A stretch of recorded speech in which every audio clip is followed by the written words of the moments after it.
This show is sponsored by my new business, MA Capital. I had success in my previous business acquiring companies before I exited earlier in the year.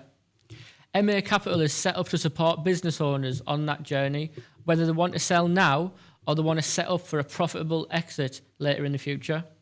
If this has piqued your interest and you'd like to work with me, head over to macapital.co.uk. Ollie, thanks a lot for coming on, mate. No, thanks, mate, for having me on. Over the last 6 years, you've built up a portfolio of resi, 38 units of around 3.8 million. Values are roughly about right. Yeah. Fewer units. I think we've done over 40, but a fair few of them have been flipped. So we're sat at 31 now, yeah. It's 31. It's still a substantial amount considering it's been 6 years. Before we get into all that, mate, take me back to how it started. And so my name's Ollie Hindle. I'm 31. I'm from Norwich originally. So grew up in Norwich and then went to university up at Northumbria, so in Newcastle, which is where I met my partner. She's a Thornaby girl. So ended up moving up here, and I've never left. So I've been up. When did I move up? Up to the northeast. So 2013. Yeah. So here we are in 2024, and we're still going strong. So not looking like it's going to change anytime soon. Which I'm happy about because I love it up here. So yeah. Did you talk about moving down there at the time, or was it always like up north? We did, mate. Yeah, we had conversations about it and things, and I think kind of family circumstances. More Yasmin's side, but for one reason or another. And I think my work when I was working at Taylor Wimpey, the house builder, in Stockton at Preston Farm, decided at that moment in time we would sort of stay together up here, and then off the back of that, kind of grew the portfolio. And it was obviously a good place to do it because of values and things, which I'm sure we'll come on to. But So what did you do at uni then? So I did estate management, which is like a commercial surveying-based degree. It's like a RICS, Royal Institution of Chartered Surveyors based degree, but it's more kind of commercial property based than residential. So it was kind of a good place to start property kind of learning based education sort of university degree. Having said that, I haven't really used it. A lot of people, they do these degrees, they don't really use them. I haven't done because here we are doing something different to sort of, in the same kind of ballpark of property, I guess. But I work for Taylor Wimpey, the house builder, on their graduate scheme. I was there for quite a number of years while doing property on the side. So that's kind of how it came about. If you could give a yes or no answer, would you say uni is a good choice? If you had to give a yes or no answer. I can't say yes or no because it depends. It depends what you want to do. If you want to be a lawyer, dentist, I was going to say accountant, there's probably different routes that you'll know about accountancy, like AAT and all those sort of avenues you can go down. But if you want to be a doctor, a vet, a lawyer, if you're going down that type of field, if that's the end goal, then university 100%. But if it's not, then it's up for debate, isn't it? What about if you don't know what you want to do? Let's say you've done your A-levels, you're not sure what you want to do. Do you think going to uni is the right thing to do? Probably not, no. I don't think so. Not in terms of what you can do in terms of income producing work, businesses, etc. in those years of your life when you've got all of this energy. I don't think so. I think there's a lot of other things that you can and might be better off doing depending on ultimately what your goals are and where you want to go and what you want to do. Yeah. But no, I don't think so. What about you? If I had to give a one-word answer, I would say no. Because I think it's very... I thought you might. It's very specific to, like, say, if you want to be a doctor, lawyer, But probably for like 90% of the courses on there, probably just not even worth the time, are they? I agree with you. You hear some of them and you think, blimey. And I mean, a lot of my friends, and it's not wrong, but they go and they study what they study and they have a good time. And obviously as you do, you get into the debt and things, and you're always going to have that in the background. But then you might not end up doing a career that was related to what you studied. But depends if you enjoy what you're doing at the back end, maybe. Yeah. A bit of a side question there, I guess. Yeah, no, it's a good question though. Yeah. But talk to me about why you wanted to get into property, how old you were when you first started, and what that looked like. Yeah, so I think probably the reason, so first question as to why, I knew what it potentially could bring in terms of like freedom, whether that be sort of time or financial or even location freedom if if you wanted those. Probably they're the three main things, with freedom being the main. So I realised that, it could bring that. I knew it would be a lot of work, and it still is, and you can probably choose to make it as passive or as less passive as you want it to be. Sort of freedom, I knew it could bring that, and that was of interest, maybe financial as well. There was always an element of wanting to kind of earn good money, whether that sort of through a business and things like that. So I knew that property could provide that, and that was of interest. Some people might say, oh, that's, I don't know the term. Some people might say that's like, so how some people think about money and things like that. They might say, Ollie, that's a bit like, I can't think of the term, mate, but you know what I'm getting at. But for me, it was always I held kind of value to that, and it was important. And so it's something that I kind of chase and still do chase today. When did you realise you weren't going to get that from what you were going to uni to do, like your job? I probably knew it quite early on. I thought initially when at university, I'll be here, I'll graduate, I'll get a decent kind of graduate job that's going to pay X amount that would be decent for kind of a graduate salary. But I knew it wasn't going to be forever. So it's just for a period of time where in the background I could spend evenings and weekends building what I was passionate about. And then there would be a time where I could fall into that full time, but I didn't know how long. I didn't know if it was going to be a year, 10 years. I think realistically it was probably in the middle of those. It was probably, about 4 or 5 years it took. So you bought your first property 4 or 5 years later, you then managed to go full time? No, sorry. In terms of, sorry, mate. Yeah, you're right. That's so right, yeah. First purchase sort of 2018, 2019, and then managed to go kind of full time in sort of 2022. How long did it take you to get your first purchase from deciding, actually, this is what I want to do? Quite a while, because there was a lot of kind of analysis paralysis just behind the spreadsheet, looking at the numbers, talking yourself out of it. Should I do it? Shouldn't I do it?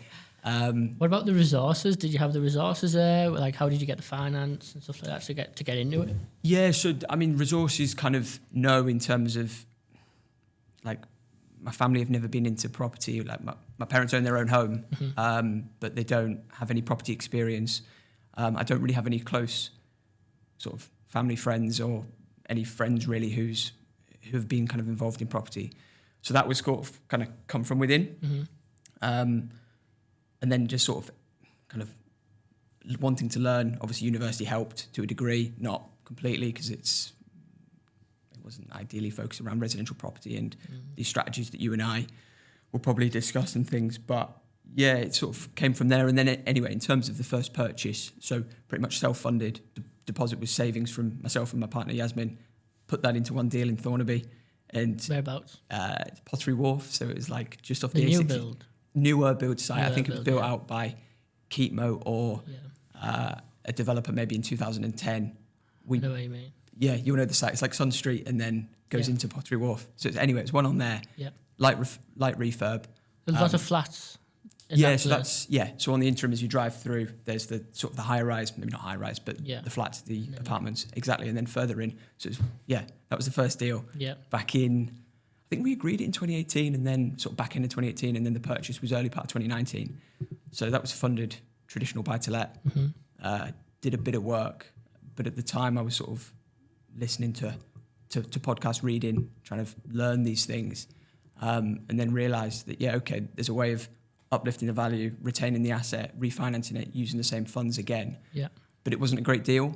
But I've probably been fortunate where the asset's now been owned for sort of 5 or 6 years, where time's been kind and values have jumped up. So even though that wasn't a great deal on day one, it's now, as the years have gone on, turned out to be okay. Yeah. But I didn't know at the time. Yeah. Which is probably what you'll find with most things property-wise, isn't it? If you back, like the old saying, like buy property and wait rather than wait to buy, sort of thing. Yeah, and you're spot on, isn't it? It's just like it's a long-term. What did you pay for that one round there then? Would it been a newer build? We paid 88. Okay. And at the time it was probably, I think we refinanced it shortly after for like early hundreds, 105-ish. So it wasn't great. Yeah, it's not bad though. It's not bad for a traditional sort of first-hand purchase. I guess not horrendous. Could have been better. I think I wouldn't buy it now if those were the numbers. Yeah. Probably now worth 130, 140. And it's been tenanted, kind of producing a fair rent all those kind of years gone by. No growth in the northeast. That's what they say, isn't it? But they're wrong. Yeah. They're wrong because there's a fair uplift there. Obviously, it's not significant and it's all kind of relative. But yeah, there's been a fair uplift, and it's with it being a newer build. It wasn't like we didn't have to rewire it. I think it had a fairly new central heating system, so it was just more of a kind of a light sort of coat of paint, new carpets, and sort of out within a number of weeks. It didn't go on for months and months. You know what I mean? So yeah, probably not a bad deal. Did you buy it when the mortgage rates were like crazy low? Yeah. Yeah. And I wish we were still there because I think I'm pretty sure it was sub 3. I think it was 2.7, 2.8 limited company. Yeah. Wow. Which is, when you think back to that now, I remember even thinking at the time, like, I think our resi mortgage, the residential mortgage was like 1.8. And I remember thinking like, blooming heck, it's a percent higher. It's like 2.8. Thinking like, oh, that sounds quite high. But then I thought like limited company lending might be a bit higher, and the broker, that's what the broker was telling me. But yeah, when you compare that to now, where it's like 5 point something, having said that, it's maybe dropped off a little bit in the last 6 months, but it's still, just call it 5. Yeah. Which is, mental. So how long did it take you to get your second purchase? So pretty much once we got the cash out of the first one, so Pottery Wharf, once the money was out of that one, we were able to go into the second one, which was, you'll know the areas, it's Norton to Mount Pleasant, sort of Albany way. Yeah. So that was... Is Mount Pleasant off Norton Road? Yeah, so you turn off Norton Road and then that's... Because we done some work on a house which was new Mount Pleasant, but it was like off. I think it was off like the... So you go down Norton Road, you turn left, but then it's a straight, sharp left. Okay. It's like a row of houses. I know what you mean. Yeah, and it's around that area. Yeah. Yeah, which is sort of, kind of like a decent-ish part of Norton. Yeah. Similar sort of numbers, maybe it was a higher end value. So purchased for 90 under traditional auction. So that was a bit of a nightmare getting the funding together. Right. Being sort of fairly naive to it. Maybe a bit wrongly advised at the time by the broker trying to arrange a traditional buy-to-let. Yeah. Within 28 days, I would never in a million years suggest for anybody to do that. I'd either say bridging finance or cash. It was crazy that was happened. And anyway, long story short, what happened is we couldn't adhere to the conditions of the auction, which was 28 days, and had to ask for an extension because, obviously the lender wanted valuation. It took time to get the offer through and bits like that. So that was a bit stressful. And I remember thinking at the time, like, do I really want to do this? But then obviously did, and here we are sort of a few years on doing the same sort of thing. But yeah, it was a good experience, I guess, but a bit daft at the same time. So yeah, that was the second one. And just been plenty of them kind of like that, really. Yeah. Guys, just a quick one. Over 75% of our listeners aren't subscribed. So if you are enjoying this, please show some support by liking, commenting, or subscribing wherever you're watching the podcast. It'll allow us to keep getting on amazing guests, and it's massively appreciated. Back to the show.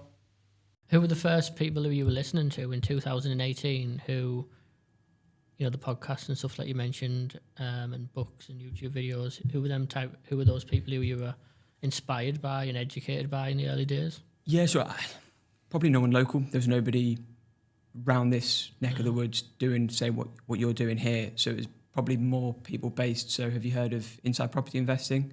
Insight. Inside Property Investing. They're like they do sort of, they're more northwest based, and they're mainly focused on kind of HMOs. So they were probably quite early on in terms of having a podcast, having like a fair following on social media, which like they were doing videos and things, and they're probably leading the way in that respect back then. And watching that and thinking and sort of listening to the podcast and the people that they were, the guests that they had on. So learning from them definitely was really good. Have you heard the guy down south at Tej Talks? Yeah, I've seen him online. Yeah, these guys that they post a lot. They've got knowledge because they're doing it. They're in the trenches. They're getting stuck in. So they're talking about it like firsthand. So guys like that were really useful and kind of gave me an idea as to this is roughly what it's going to look like if we go into doing it. So probably guys like that, really. Yeah. Would you do anything different looking back now? Yeah, so I spent a lot when I was at Taylor Wimpey. I was obviously spending, I remember like lunch breaks was spent phoning agents to arrange viewings for Friday afternoons or Saturday mornings. And like evenings were taken up with, I don't know, go into refurb, seeing how much progress the plaster has made or whatever. But a lot of sort of time outside of working hours was spent like doing what I wanted to be doing. But yeah, I think if I had my time again, I could have afforded to have left the day job earlier, but it was like a security kind of, you just wanted like that security, knowing income-wise that you were going to be okay. And I think the broker as well, Matty, he was sort of saying, Ollie, I'd advise you get into this level, whereby now my knowledge is better than what it was. I now know that I could have gone earlier, and that's a regret. Definitely, yeah. I mean, in the early days, it would have helped that you had that income because of the mortgage affordability and maybe. Yeah, true. Yeah, it would have done. And yeah, the way that lenders like stress test deals and things. However, my partner's sort of, even though she doesn't work in the business daily, she works for the NHS, but having her... Does she work at James Cook? Yeah, she does. Oh, nice. So my missus as well. Does she? Yeah, what's she do? She's a clinical psychologist. Nice. What about you? What about your she partner? Does... She deals with the claims, so if any of the staff members put claims in, she's the one who has to pick it apart to see do they go to the legal team or not. Oh, blimey. Yeah. Okay. So she hears quite a lot of stories, and it's crazy, some of the stories. I don't think I'm allowed to say because of the confidentiality stuff. But, no, a bit different to what you and I do. It's probably I don't know how a bit more exciting. Yeah.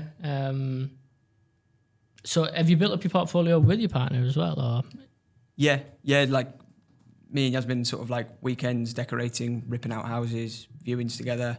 100%. Yeah, she's fully been on board since day one, and has kind of sort of backed each other in terms of when things have been tricky and money's tight, and there's bridging loans going out left, right, and centre. And yeah, she's been fully on board, and she's done it alongside work always. And I think certainly in the short term, she'll want to continue to do that. She's got her career, which she really enjoys.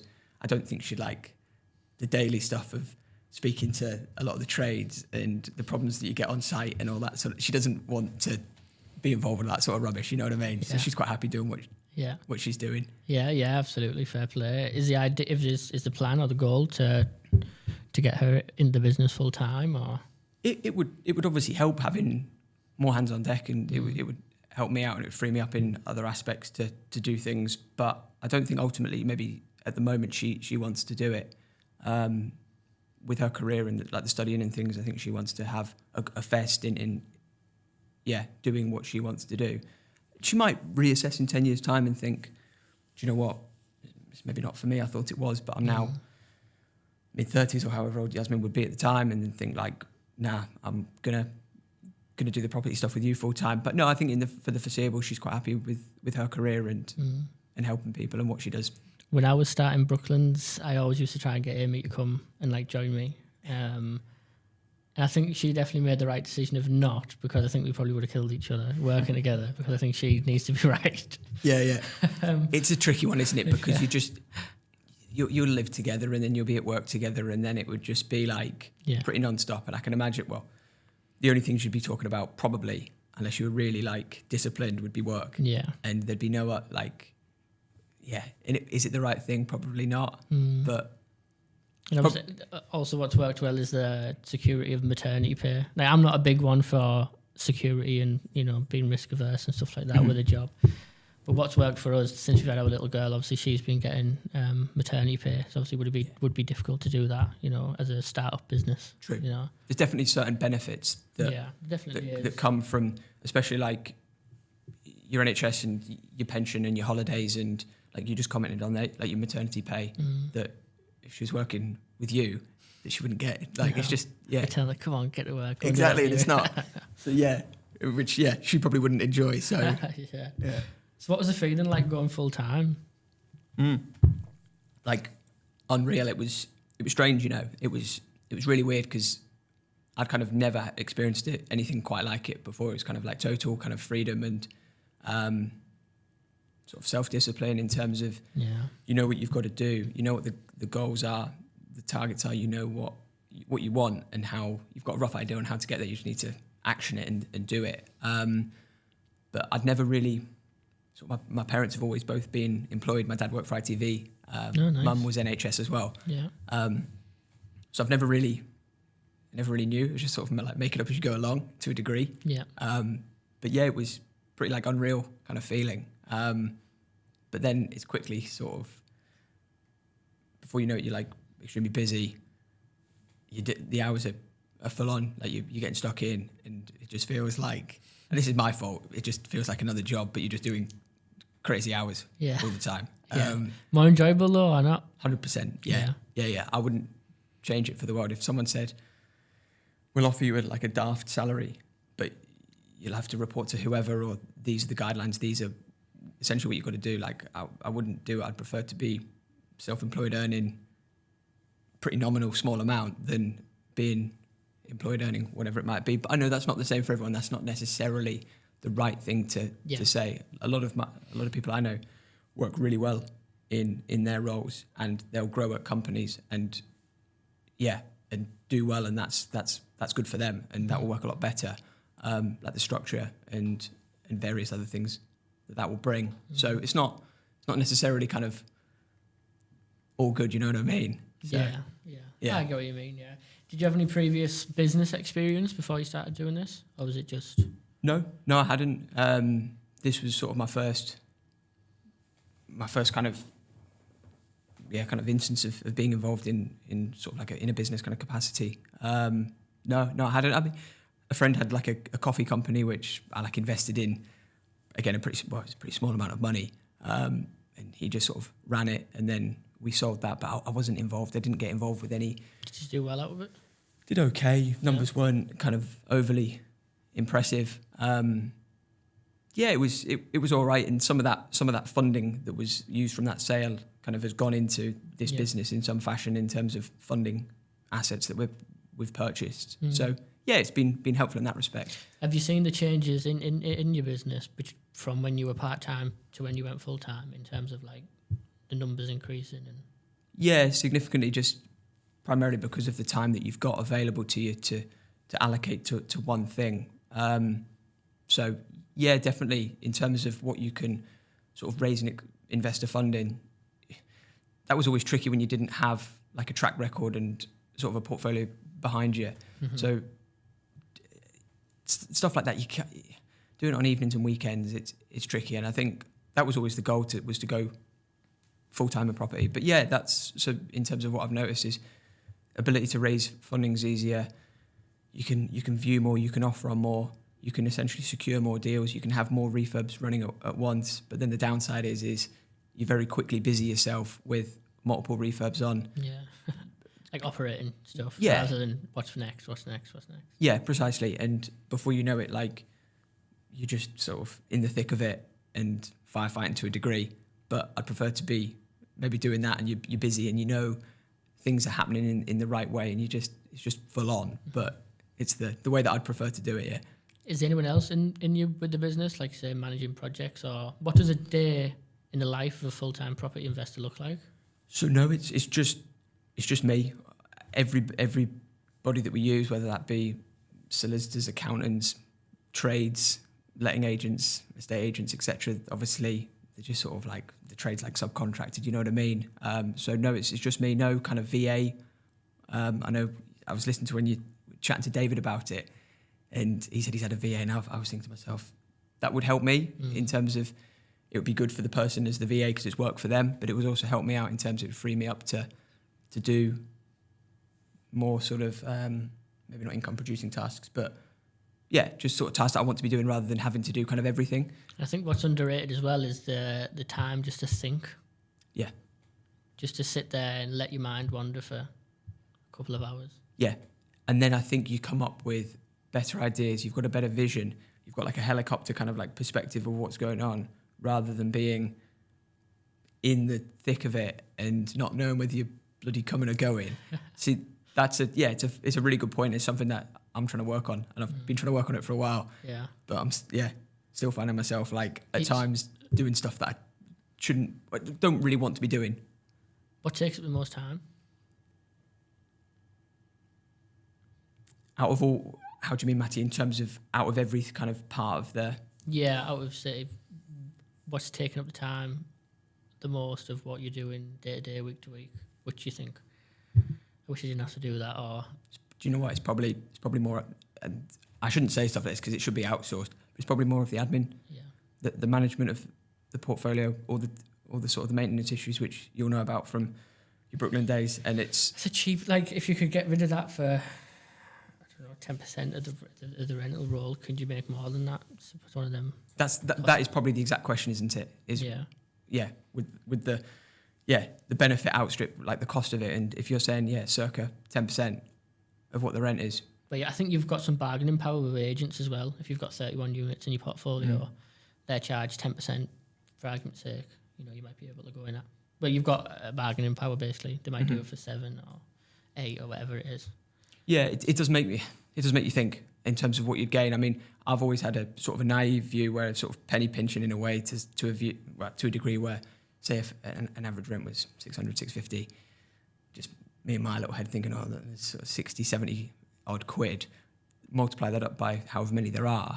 Oh, that's a fair chunk of money. I'd prefer to keep that and just, I don't mind if... I can understand why as well, Which is, there's no right or wrong, but when you're getting calls on Sunday evenings and Christmas Day and things, and it's, I try and manage it as best I can, but it gets to a point where you might try and have a little bit of downtime on an evening, and you just find yourself, because you've been busy throughout the day, and you're not ignoring people, but you're responding to WhatsApp messages on an evening. But then it's like that every day of the week, or most days of the week, and I probably do need to address it because the problem is just getting worse. Have you got any systems in place to help with those? If all of your tenants got your personal mobile number? Yeah. Oh, mate, that's bad. I knew you'd say that. I knew you wouldn't like... We've got to change that. Yeah, I think it's something I need to work on. So have you got like a maintenance reporting form or anything like that? No, I mean, in terms of project management, I use Asana. Just sort of like... No, but I mean, like, if the tenants have any maintenance...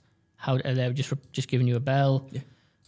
So we've got to get that changed. I know we can get it done quickly and cheaply as well. So right, well, we need to have a chat then because it drives me insane. Insane. They don't need your mobile number. They can submit everything by form. Right. And then you can deal with it properly on an email. That email can then be forwarded to a maintenance team. I like it. That could be the future. Or it can be replied to when you want to. Right. I think that's going to be the way forward because, it was okay when it was like... I think if you want to keep hold of the management, there's a couple of softwares that you should get, which will be cheaper than paying a letting agent, but still be a small investment. Right, okay. You get what I mean? Yeah. So you can still retain, the majority of what you would be paying an agent. Do you get what I mean? Yeah, I see what you're saying. Yeah. My view's always been wrong, whereby, say if a tenant has a leak, rightly or wrongly, I respond to it like, hello, whoever, leave it with me, we'll get it sorted, I'll speak to the plumber and he'll be in touch with you directly and we'll get it sorted. So then knock-on effect of that is forward the message to the plumber, hi John or whoever, would you mind liaising with so-and-so and sort of letting us, sorting it pretty much. And then he would sort it, invoice us and resolved. But then, it's just, I don't necessarily see it as that much time, but when you multiply it across a few, and it's a plan to grow as well. It's a plan to grow, so it's probably wise to get these systems in place now for when you hit 50, 60 units, Yeah. Matty, you're right, 100%. Let's have a proper chat about that. I'll definitely help doing it because I think there's some quick fixes we can put in place. Okay. No, I appreciate that, mate. Yeah. No, I look forward to that because it's something I probably should have done years ago, but I think you'll definitely thank me when I show you this stuff. Okay. Yeah, good stuff. Okay, mate. Is the plan to keep growing in resi, or are you looking at? Are you just doing single buy-to-lets at the moment? Yeah, so I don't. So we in the company, me and my partner, we don't own anything else other than sort of single lets. So it's all sort of 2-3 bed terraces or semi-detached. I don't have any HMOs, no service accommodation, no commercial at the moment. It's just purely residential. It's a solid foundation though for a portfolio, 31 or whatever units you've got. Such a solid foundation. I think at the moment, yeah, definitely. In terms of diversification, I think, we do need to look at sort of broadening things out a bit rather than having kind of all the eggs in one basket. Is that what you want to do, though, or do you want to just stay with buy-to-let? I think predominantly, it would stay with buy-to-let. I think the next step, I see guys doing great things with HMOs and sort of carving up these terrace houses into sort of 6-bed all-en-suite, which... I know the cash flow would be brilliant. It'd be significantly better than what what we're talking about here with the buy-to-let stuff. But I don't know. I've always sort of, probably wrongly, because I haven't tested it, I can't comment, but I probably wouldn't mind having a go at an HMO. Maybe not so much as serviced accommodation sort of around the area that you and I would buy. But See, I would actually say go the other way. I'd say do a service accommodation rather than HMO. Oh, would you? Yeah. Okay. Because I think the HMO only really works in one area, which is like TS1 for the student union. Yeah, for TS1. I think that's just oversaturated at the moment. Interesting. Where I think the SA, you can get corporate contracts with big firms who will house their employees. Yeah. And I think that's a better route to do it. Okay. And it's at the moment, I think there's less legislation and regulation and stuff. So I can put you in touch with a couple of guys who were doing that well.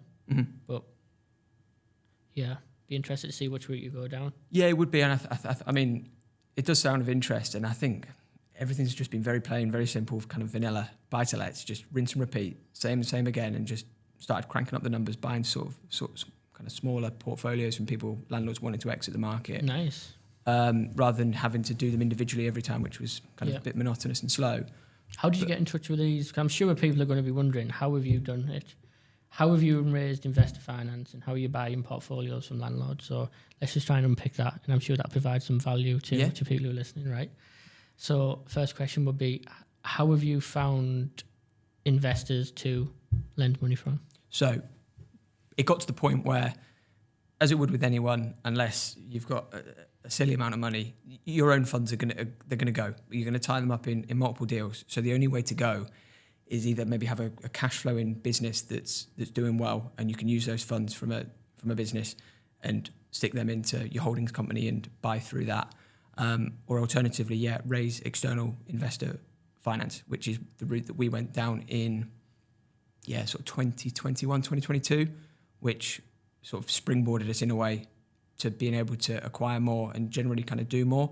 So that was introduced to us from our broker, which was pretty good, where he had clients that maybe didn't want the hassle of property. They wanted like a fixed return, and they were pretty chilled out in terms of security. They weren't wanting it was just more kind of loan agreement based, Matty, rather than personal guarantees, debentures, and whatever securities that they were wanting, like first charges over properties. They were pretty relaxed.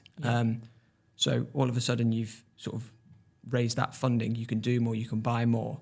You've got more of a track record behind you. How many, when you signed up your first angel investor, let's call them, or you raised your first bit of finance from an investor, how many buy-to-lets and deals had you done at the time?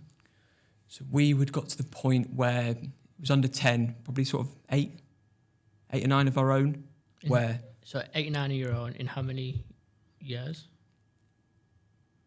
2 or 3 probably of buying sort of 2 or 3 really a year for that period. But it was, you're sort of like rinsing the asset and sort of squeezing out as much as you can. And there was some stuff, I wouldn't do it now, but like 80% loan to value, just to recycle out as much cash as possible, which at the time we thought was the right thing to do.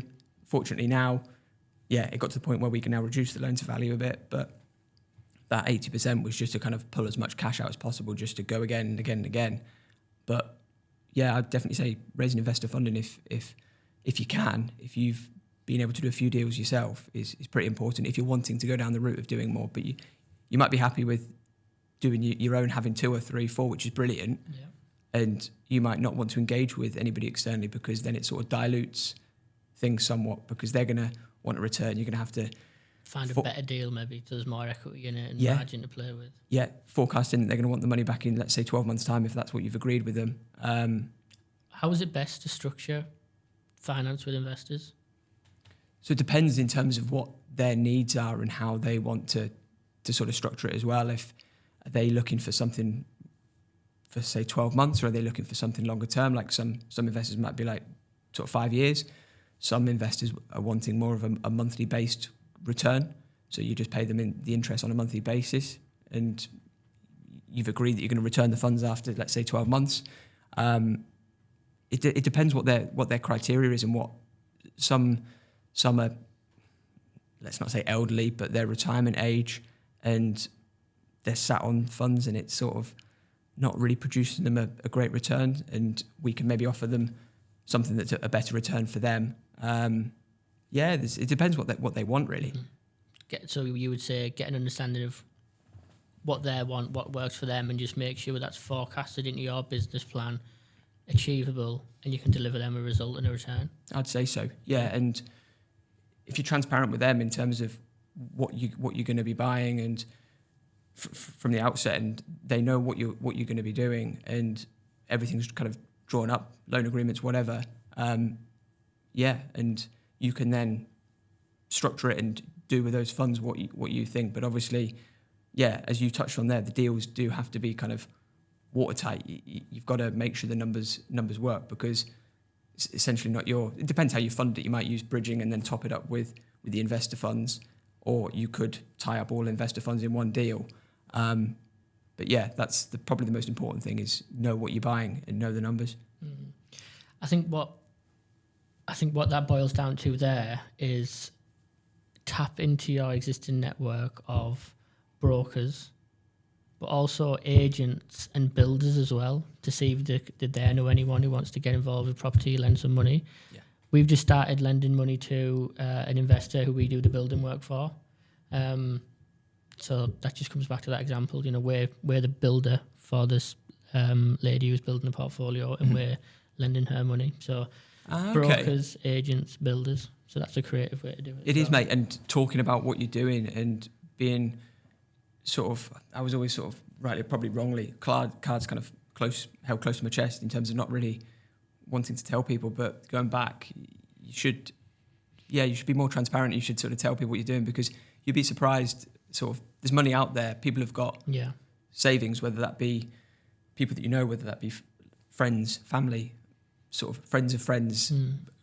That example there, that was sort of the broker's client, where he sort of said, "Look, I know you've been my broker for however many years. Sort of property, I'm a bit sick of property. Do you have any clients that are sort of my funds could be of help to?" And sort of one way or another, we worked that out with him, and then. I think one thing as well that I've sort of highlighted here, and I think it's really important, you have to be backable, don't you? You have to be good, You have to be good. So if you're thinking, well, I can't raise money, people are probably not going to want to lend you money if you're not good. So really, you have to believe in yourself, which will then transfer into your confidence and your ability. And then you then become backable. Yeah. And if you have a vision, and if you can sell that vision. So it goes further than just how do I find investors, because you probably find investors, but they probably won't want to back you if you're not good. So make yourself backable as well. Yeah.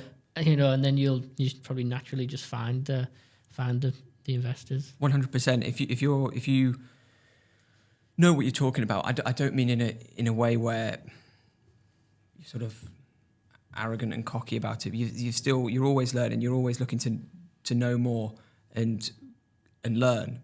But you're right. If you do know what you're talking about, and there's an element of good experience where you've got a track record, you've learned what works, what maybe doesn't work with your own funds, and don't get me wrong, you're not going to be able to. Raising finance isn't something you do for probably deal one. So some people might have the ability to do it, and that's like really good. That's impressive. I wasn't able to do that. Yeah. But if you can start with your own, and whether that be through savings, or if you've got other means of, say, like your deal sourcing, if you can generate a pot from that will give you brilliant experience, and you might say, do you know what, I'm loving the deal sourcing. This is a better cash flowing business. Of course it is. So I'm just going to keep doing this. Or you might say, I'm just going to use this in the interim to keep the cash coming in, and that can then supplement and support growing a portfolio. It's that's so I raised my first bit of finance, but I actually convinced my dad and my granddad to sell the house. Oh, did you bloody hell? Right, okay. And then with the money I raised from that, put it into a flip, done well, documented the process, and that's how the sourcing and project management came about. But okay. I've seen the sourcing and project management is actually better money than just earning £200-300 off a buy-to-let. So my service businesses skyrocketed. Yeah. My portfolio stayed flat because everything I was getting was just going back into the business, and I was just growing the business. So do you do any sourcing, any project management services? Are you just fully focused on growing your portfolio? Primarily focused on growing what we've got. That's smart, to be fair. 'Cause I think you can be distracted. You know, if you think, I can make 3-4 grand sourcing this deal, that's like a year's worth of profit from this buy to let. You know, it's a no brainer. But the compound effect of keeping those properties and over the years, and as you said, how that will compound over time. However, in the same breath, it's sort of you're going out, you're viewing, you're offering on these deals, and plenty of them go in the bin because they don't hit what the ROI is or how much cash is going to be left in the deal. But I know, that might not work for what we're doing, and it might not hit the numbers on the spreadsheet. However, not everybody has the same criteria, so there's a lot of abortive kind of wasted time, which isn't necessarily the right thing to do. So in terms of sourcing, I've sourced like a few things for kind of people that I know that I'm close to, like a couple of friends, for a pretty sort of nominal fee, but nothing kind of proper like what you do. But it's probably something that I'm missing and should do, really, because there's a lot of deals that are good. If you can put in the hard work in, viewing, analysing, building your network, it's just that final bit of packaging and selling it, really. It is, mate. It is. It sounds simple. It's a bit harder than that because you have to obviously build an online profile to get investors and stuff like that. But, you're doing a lot of the work by having the deals ready available, Yeah, that's true. Yeah. And I mean, in terms of sort of project management, yes, I've done it before for sort of people that I know that I'm sort of closer to, and sort of use the trades that we've used for years, but I don't actively kind of look to do it, which is maybe I'm missing a trick, Matty. Maybe I should, because if I just treat it like one of our own, it would just be just like any other refurb, you know what I mean? How many refurbs you got on at the moment? Got 5 on at the moment. Yeah. So you're managing all of them. How many builders? So I've always project managed the trades individually. I've got builders like bricklayers that we use, but I've always kind of dealt with the trades individually. So like joiners, electricians, plumbers, plasterers, decorators, etc. Sometimes I wish that's a hands-on role. Hands-on role, dealing. If you've got 5 live projects and you're dealing with the trades individually, that's basically what we used to do at Brooklands. And I know how time-consuming that can be. It's a pain, isn't it? Yeah, because they're all at different stages. Like what you would have had on, they're all different. Some might be like not much is going on there, like some new carpets, which is easy. Yeah. But some of them are like structural works. There's steel. There's building control you've got to engage with. There's so many moving parts, and that's just like one of a few that you've got on. So yeah, sometimes I do think like, would I be better off going to like maybe not a main contractor, but like a builder, one-stop shop builder. Yeah, exactly, and then that person can liaise with their sort of the relationships that they have within their team of electricians, etc. But again, it's probably me being tight, where I've just it's not a control issue. It's just I like to be involved. I like to know what's going on, and you want to get the best price as well. There is that for your money. You want to get the best return and make sure everything's right. I get it. Yeah. So I've always kind of managed the refurbs, whether it be. Who's to tell you that you're not doing it right? Over the last 6 years, you've done 31, 40 units or whatever it is. You're doing very well. So no, cheers, you can't. I don't feel like it at times. Yeah, no one can say that you're not doing well. You've is it 31 units? In terms of tenanted so and occupied, tenanted units. I suppose it's impressive. I think for anyone's standard, I would say. No, it's good of you to say, but no, I appreciate it. But it doesn't feel like that. Well, at times you just think like, I'm knackered. I'm losing my hair left, right, and centre. I think there is a couple of things you could do to leverage. You could definitely leverage a builder. You could definitely leverage some software or an agent as well. To go further and even do more. Really, if that's what you want to be honest, it's a great shout, and I think all of this process is. Lack of processes, really. What I've been doing in the early stages was fine, but as the numbers are increasing, there's obviously more time that's more kind of office space. So therefore, I'm struggling less to sort of project manage the refurbs that are going on or whatever. I'm struggling to sort of find the deals or raise the funding because I'm too busy messing about with managing the portfolio, which as you touched on, can be outsourced, which is so something. Are you doing all of the tenant check-ins? Are you doing inspections? No, so that's where I've got a little bit better. So I've always used an agent on a let-only basis, and then managed it thereafter, which has been sort of somewhat passive because they've all been refurbished. So there's an element of that being fairly hassle-free to a degree. In terms of like check-ins, no, that would have been on the let-only basis. Inspections, it was done by me until sort of about 6 months ago, where our letting agent will do like an annual inspection on each property. Nice. Any headaches? Any horror stories so far? So there was in Roseworth, on Red Hill Road, as part of a small portfolio that I bought. I got a phone call from the police, and it was found there was a cannabis farm in that property. You'll know where it is. It's just before the shops. It's not a bad area. Yeah, we same thing happened to us. What's the name of the street? Is it the Heron, the supermarket? Heron supermarket? Oh, yeah. So it's like just before there on the left. Yeah. So the one that we had, we didn't know about it, but we got a phone call as well saying there's a grow, going on in the house. Yeah. And you just think that like was near there as well. Yeah. Heron. I think it's quite. I mean, I don't know. This was a property that was bought as part of a wider portfolio where there was kind of no due diligence done on the tenants that were in situ. I just bought it based on that was the purchase price. That's the sort of the purchase price is 85. The value's 115. The tenant at that point in time was paying 550, which my view was sort of increase it towards market rent at maybe 650, and that was fine. And I thought that was all well and good, and the tenant was fine at paying because he's probably doing all right out of what he had in the loft space. And then got a call from the police. They raided the property, and then there was a wider issue with kind of illegal immigration and things like that. So pretty bad kind of problem. How did that make you feel when that was going on? Pretty surprised that this was going on in a property that you have bought and that you do have an element of you certainly care about, and just sort of like this can happen to anybody at any property at any time. It made me also think you need to inspect you need to look in your lofts. Right, you should and I used to think I can't be bothered to get a set of telescopic ladders out of the car and stick my head up in the loft on every viewing, which I mean that might be overkill, but it sort of made you think like these things can happen. You hear about them on the news normally, but it was happening in one of your properties, or like you mentioned one that you were working with, and you just think it's not good. It's eye-opening, isn't it? It's sort of stuff that you hear about, but until it happens to you, you're like, wow. Yeah. And then there was another one. It's a Hardwick this time on Harrogate Lane.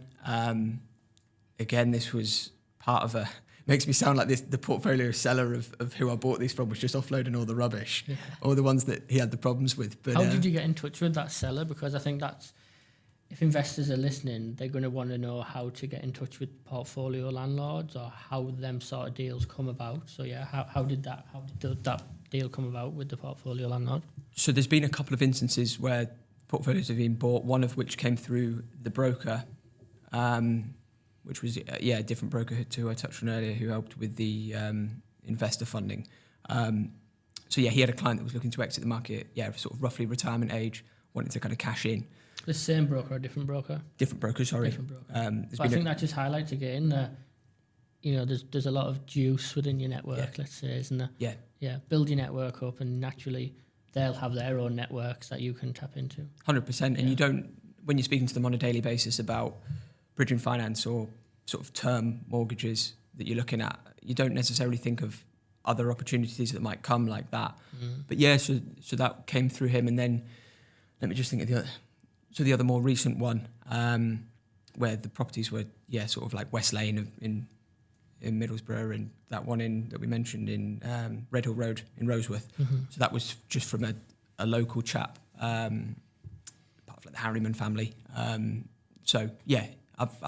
known the seller for quite a while, quite a number of years, and have a sort of a fairly kind of good relationship with him, and he knows what we do, and he said, I'm looking to fund another business.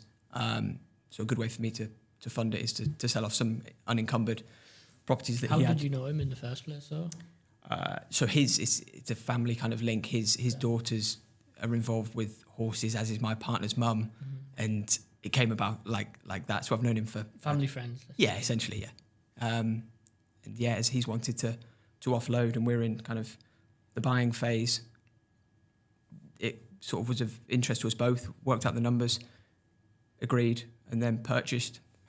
I think we purchased. I think we've bought 9 from him now. Nice. So all have been tenanted, and you could essentially just do sort of what you would do on a normal kind of BRR, but across a number. So by a discount, you might not necessarily be able to add the value like you might be able to do on a refurb, but you've still, the main point being you've secured them at a discount, you can refinance them up at what they're worth, and in the meantime there's some sort of work to do tenancy wise with bumping up rents and things, and then refinance them after, and then essentially do the same process, but you've bought more of a number rather than just one. Are you purchasing them with bridges or with investor finance, and then what's that? How are you funding them? So those were bought bridging finance. So they were arranged by our broker. So what this lender that we were using, a lender called Glenhawk, they would essentially do open market value bridging. So they would bridge based on the open market value, so like the GDV, rather than the purchase price. So in turn, they'd leverage more on day one. So rather than it being a typical 75% loan to value, and you're coming in with, say, 25 plus fees, they would do more.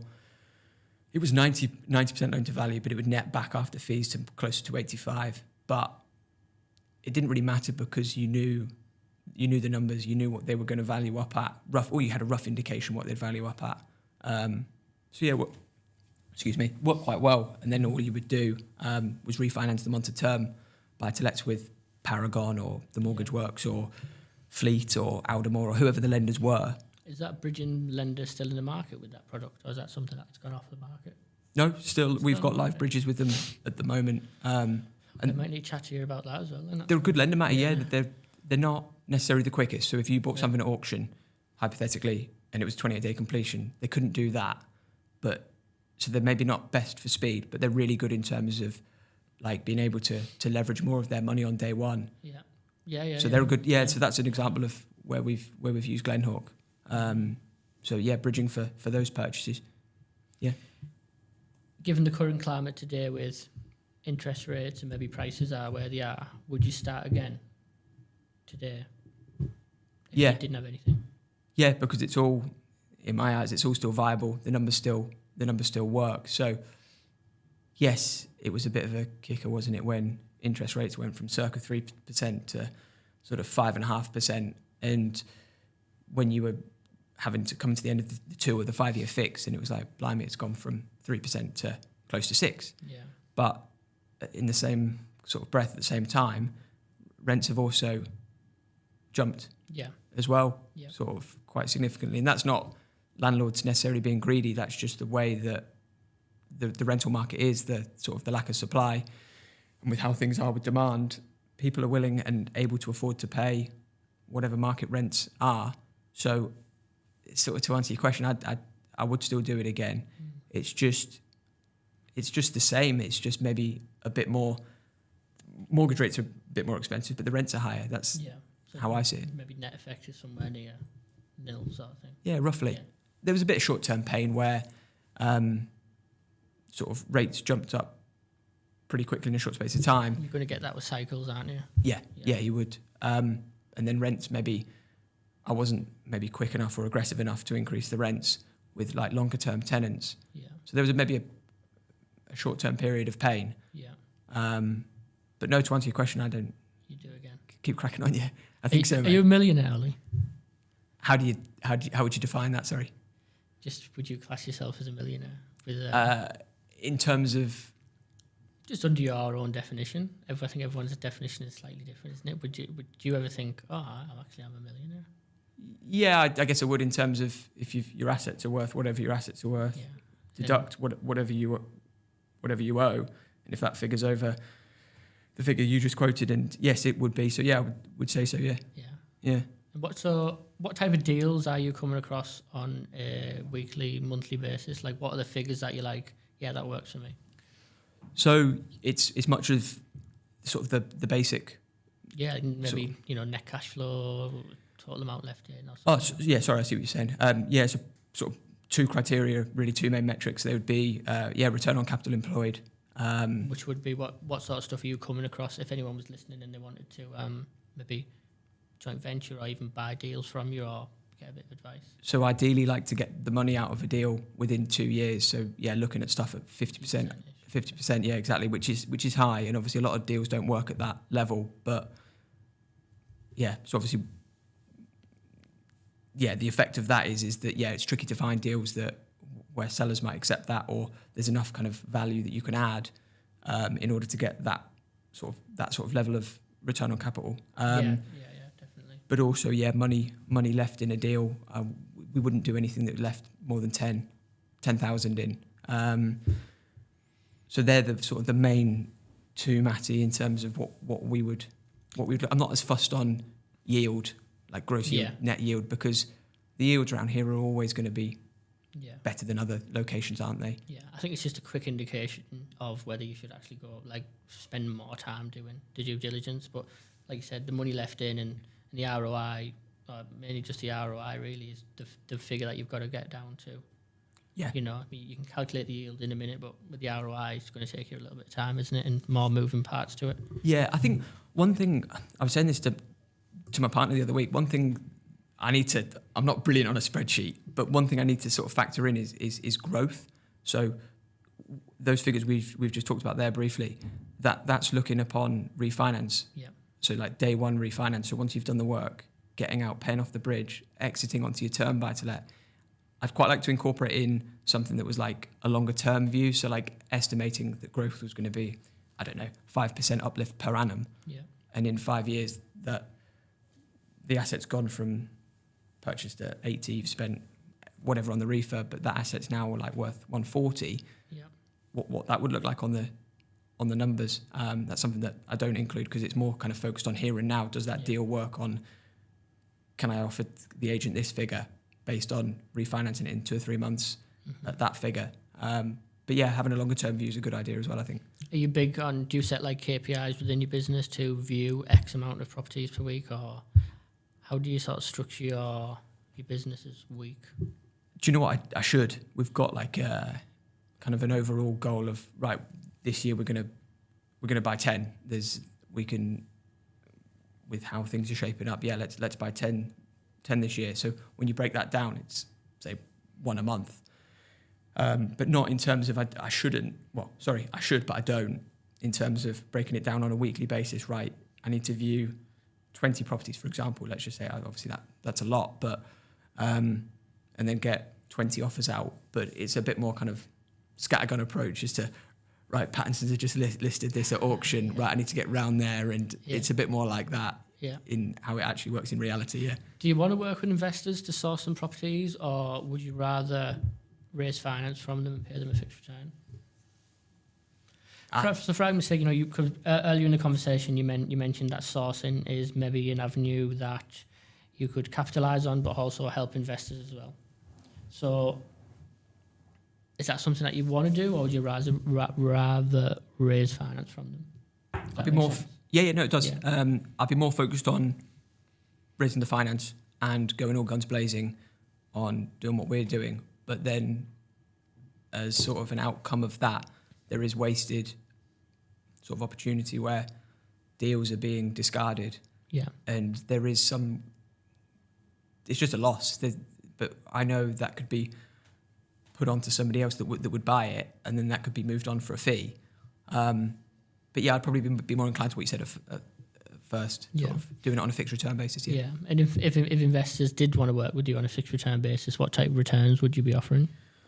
So I had a conversation actually last week with somebody that's come on board, and we were looking at 8% for the amount that they're willing to invest. And I think, have you got a minimum investment sort of amount? Like, you don't really want 5, 10, 15 grand. You want? I think sort of upwards of sort of 25. Yeah. Coupled with the funds that we've got that we would allocate towards deals as well. I think sort of that would be a figure that we could start from. Mm-hmm. But in terms of the returns given, it's tricky really, because times have changed over the last couple of years and people are able to get more than what they could before. But I think if you're able to pay an investor return of, say, circa 8%, obviously it's dependent on, heavily dependent on the amount that's being borrowed. But I think that's a fair level and works for kind of both parties. I think if it gets sort of sort of like 12% is pretty hefty. But then if you're borrowing a pretty significant sum and it's viable and the numbers are okay and you know how you're going to deploy that, then it probably would work, wouldn't it? Yeah, absolutely. So, yeah, I mean, if anyone is listening and they'd like to get involved with those type of projects, they can maybe reach out and see if they can work with you on a joint venture basis. Maybe you can show them the ropes of how you do it and stuff like that. Because I believe do you help a couple of people as well with Yeah, you're right, mate. Yeah, there's a couple of people that I now mentor because what was happening, I was I've never really been I know some people are very good on social media at posting, doing these fancy reels and things, which is good. And it's good kind of education and good value. I never really have been that brilliant. I've just sort of been busy behind the scenes kind of doing the thing. Yeah. But yeah, there's been a few people that I now mentor and coach and help. And I just found I was getting kind of messages from sort of occasional people wanting support, and I was meeting up for coffees and things. And I was kind of thinking, I was trading a fair bit of time for sort of giving people advice, which was nice. And I quite enjoyed giving them the help. But then I just thought, yeah, we could do this properly. And for people that are coming in externally that want support and advice and, yeah, kind of like a full maybe not service is the wrong word to use, but like I can help sort of from any avenue, whether it's like sort of finding a deal appraisals, like offering refurbs, like trades. Yeah, just your general network with brokers and stuff like that, because that's a big one. I didn't know that product was on the market myself. No. With the bridge. Yeah, it's a good facility. And yeah, you wouldn't know if you don't sort of like, if people don't reach out, which is where social media is good, because you can connect with these people who are sort of, we're all similar, aren't we, in a way? We're all we are doing all the same thing. So yeah, that's pretty much what I'm up to now. So yeah, mentoring a couple of people. I'm sort of happy doing that. If people were interested, I'll certainly help where I can, but it's not something I'm going to start. Yeah. Running seminars from and pay me more for the next level of information that you need to learn. Yeah, it's not going to be anything like that. It's just more kind of personable and actually meeting up with people, going to stuff that they're buying and they're not too sure whether to remove a wall between the kitchen and dining room. Yeah. And, what about steel? I haven't put steel in before. And like just little things like that maybe I've been able to help with, and sort of saying like, well, that's going to uplift the value. Sort of, it's how people want to live. And if you did say, I know your plans might be to refinance it and rent it, but if you flipped it, a buyer might want an open plan kitchen diner rather than a wall split in the two. So just like little bits of advice like that, and then helping making it happen. Yeah. Little things which can have a huge impact though. And I think for the better of the industry, but I think that's where the mentoring, training and course space is going, to more people who are actually on the ground in the trenches doing it day to day. Yeah. Which I think is a good thing, because I think previously it's been, you pay me this, you only get to know this, but if you want to know this, you have to pay me that. And then, I think that the industry's been not very good for that. I mean, I haven't done any like form of training, like professional training. I know people pay pretty significant sums of money for that, and you hear about some of the stories and you think, blimey, you'd have been well on your way with getting your foot in the door on a deal there, rather than, but then the learning outcomes that they might have got from that might be really good. Yeah. And they might just be collecting that information, and they're going to set themselves away at a certain stage. But I know what you're saying. Yeah, it has been a lot like that. Yeah. Which I've seen a lot of like independent guys who've done really well for themselves starting to do it themselves, which I think is actually a good thing, rather than it just being the industry being boxed off by some bigger players who like will charge a lot, but then you only get to know certain bits of information which are behind a closed door once you pay more. I think. Yeah. You get what I mean? Yeah, and it's not very. Yeah, I know exactly what you mean, and as well, it's not very tailored advice. It's just like. Yeah, exactly that. That's been the problem. Yeah. Yeah, more of a slideshow. It's not like specifically sort of tailored to what somebody's needs are, whereby some form of mentoring, coaching is more specific to what that individual wants and things. So it's, in my opinion, it's a lot better route to go down than these big seminar sort of courses. Yeah, awesome. So if people do want to get in touch with you then, Ollie, how can they get in touch with you, mate? Main thing, Matty, I'd say, probably going to be Instagram. I'm on LinkedIn. I don't use it as much as I perhaps should. I'd probably say Instagram, but I'm on Facebook. How do they find you on Instagram? just type in my name. I can't remember the handle That's thing. not good. That's not a good plug. Yeah, if you typed in my name, I'll appear on this. Yeah, and so your name on Instagram is Ollie Hindle. Hindle. Hindle. So guys, if you type in Ollie Hindle, you'll come up. Just reach out and see if there's anything they can do.